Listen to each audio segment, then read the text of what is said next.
விஜய் சிறுபான்மையினர் நண்பனா விரோதியா? கிறிஸ்துமஸ் பண்டிகையில கலந்துகிட்டு டான்ஸ் ஆடுறது, இப்தார்ல நோன்பு துறக்கிறதுன்னு இந்த மாதிரியான சம்பவத்தை செய்யறதால உங்களை சிறுபான்மையின நண்பனா காட்டிக்கிடுறீங்களா விஜய்? உண்மையாவே நீங்க சிறுபான்மையின நண்பனா விரோதியான்னு ப்ரூஃபோட சொல்றேன் வாங்க.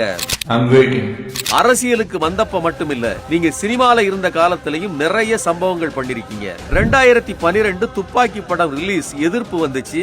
காரணம், அந்த படத்துல முஸ்லிம்களை தீவிரவாதிகளா காட்டிருப்பீங்க. சரி, ஒரு வழியா படம் ரிலீஸ் ஆச்சு, ஹிட்டும் ஆனதால யாரும் கண்டுக்கல. அது தெரியாம நடந்த தப்புன்னு கூட விட்டுறலாம். ஆனா நீங்க அதோட நிக்கல. துப்பாக்கி பட பிரச்சனையை பத்தி கொஞ்சம் கூட யோசிக்காம திரும்பவும் 2022ல பீஸ்ட்னு ஒரு படம் எடுத்து அதுலயும் முஸ்லீம தீவிரவாதிகளா காட்டிருப்பீங்க. இத டைரக்டர் டிசிஷன் அப்படின்னு சொல்ல போறீங்களா விஜய்? அப்போ டைரக்டரை கதையை மாத்த சொல்ல வேண்டியதுதானே, அல்லது நடிக்க மாட்டேன்னு சொல்லிருக்கலாம்ல. உங்களுக்கு என்ன லாஸா ஆக போகுது? நீங்க தான் கேரியரின் உச்சமாச்சு. என்னோட கேரியரின் உச்சத்தை உதறிட்டு. அது மட்டும் இல்ல, உங்களோட கடைசி படமான ஜனநாயகன்ல கூட முஸ்லிம்களை தீவிரவாதியா தான் காட்டிருக்கீங்க. அதுல குல்லா போட்டவன் எல்லாம் கடவுளுக்காக குண்டு வைக்கிறாங்கன்னு வசனம் வச்சிருக்கீங்க. உங்க கடைசி படத்திலையும் இந்த சீன் வைக்கிற அளவுக்கு அப்படி என்ன வன்மம் உங்களுக்கு?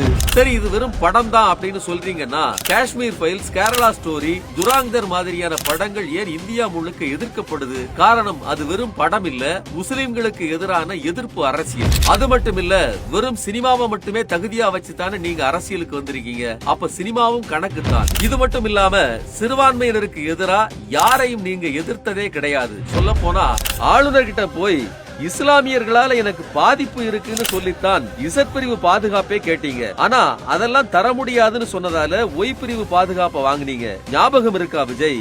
இந்த பாதுகாப்பை கொடுத்தது பிஜேபி கவர்மெண்ட். அதே மாதிரி திருப்பரங்குன்றம் பிரச்சனையில கலவரத்தை ஏற்படுத்த பாஜக பிளான் பண்ணிருந்தாங்க. அதுல முஸ்லிம்ஸ தீவிரவாதி மாதிரி சங்கிங்க போர்ட்ரேட் பண்ணிட்டு இருந்தாங்க. ஆனா அப்ப கூட நீங்க வாய் திறக்கவே இல்ல, ஒரு அறிக்கை கூட விடல. காரணம், முஸ்லிம்னா உங்களுக்கு அவ்வளவு இளக்காரம். எல்லாத்துக்கும் மேல திருப்பரங்குன்றத்துல என்ன பிரச்சனை போயிட்டு இருக்குன்னு உங்களுக்கு நல்லாவே தெரியும். ஆனா திருப்பரங்குன்றம் தொகுதியில RSS சேர்ந்த சிடி நிர்மல்குமார வேட்பாளரா அறிவிச்சிருக்கீங்க. சிறுபான்மையினரை பத்தி துளி அளவு யோசிச்சிருந்தா கூட இந்த கேவலமான வேலையை நீங்க பாத்திருக்க மாட்டீங்க. இப்ப கூட நீங்க விருப்பப்பட்டு நோன்பு திறந்த மாதிரி எல்லாம் தெரியல. ஏன்னா உங்க முகத்தை பார்த்தோமே அவ்வளவு கடுப்பா இருந்தீங்க, புராண தலைகீழா வச்சிருந்தீங்க.